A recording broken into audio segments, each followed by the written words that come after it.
Welcome to this presentation entitled Unraveling the Survival Mechanisms of Salmonella typhi through the investigation of STIR-327, Impact on Macrophage Invasion via CRISPR Gene Editing, a path towards RNA therapy. Now, let me introduce my team members. Ms. Jayashree R. Kupusamy, Mr. Tejisoran Mahindran from Faculty of Applied Science, AIMS University, and Mr. Vijayan Venugopal from Faculty of Pharmacy, Sri Balaji Vijayapith University, and Ms. Shumita Shambhagam from Faculty of Applied Science, AIMS University, and Mr. Venkata Suresh Chini from Faculty of Medicine, Bioscience and Nursing, Masa University. Salmonella typhi remains a global health challenge, responsible for life-threatening infections. Typhoid fever continues to be a serious public health concern. In 2019 alone, it caused about 9 million infections and roughly 110,000 deaths worldwide. The burden is highest in South Asia and parts of Sub-Saharan Africa. Why it still matters?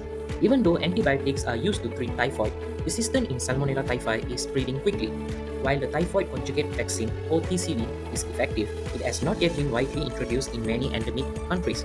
On top of this, poor sanitation and unsafe water continue to drive transmission. This challenge means that without innovative solutions, typhoid fever will remain difficult to eradicate. Focus is on one NPC RNA called STIR-327. This molecule is located within a pathogenicity island of Salmonella typhi and has been suggested to influence virulence. However, its role has never been clearly defined. By studying STIR-327, the objectives of this project are threefold. First, to investigate the role of non-protein coding RNA, STIR-327, in the pathogenesis of Salmonella typhi. Second, to determine whether STIR-327 directly contributes to the ability of Salmonella typhi to invade and survive inside human macrophage. And third, to explore the gene expression change regulated by STIR-327 that may support bacterial persistence within the host. Behind every survival strategy of Salmonella typhi, there is more than just proteins. There are hidden regulators called non-protein coding RNAs. Let's dive into the role of non-protein coding RNAs or NPCRNAs in the pathogenesis of Salmonella typhi.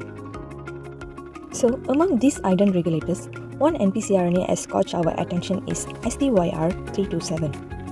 STYR327 is an example of NPCRNA that is identified in Salmonella typhi. This STYR327 is located at the intergenic region between SSAE and SSEA of Salmonella pathogenesis island 2, as shown in the figure above. Multiple copies of sequences resembling this intergenic region can be found in both Salmonella and E. coli species, with at least 6 occurrences in Salmonella species. Thus, these findings indicate that STYR327 could potentially be miniature inverted repeat transposal element. Not only that, STYR327 also an NPCRNA in SPI3 or Salmonella pathogen. STYR327 that present in the Salmonella pathogenesis island 3 in Salmonella typhi, usually located between the chromosome encoded gene and the Salmonella intestinal infection A gene as well. The investigation of STYR327 in Salmonella typhi was carried out through a stepwise experimental approach. So, to achieve this, CRISPR-Cas plasmids were first designed and constructed to specifically knock out the STYR327 NPCRNA. So, the workflow begins with designing 3 sgRNAs, each with 20 bases long, to target the NPCRNA STYR327. These sgRNAs were cloned into the Cas plasmid, and the most efficient sgRNA was selected for further experiment. PHP1 human monocyte cells were cultured in RPMI medium and differentiated into macrophages.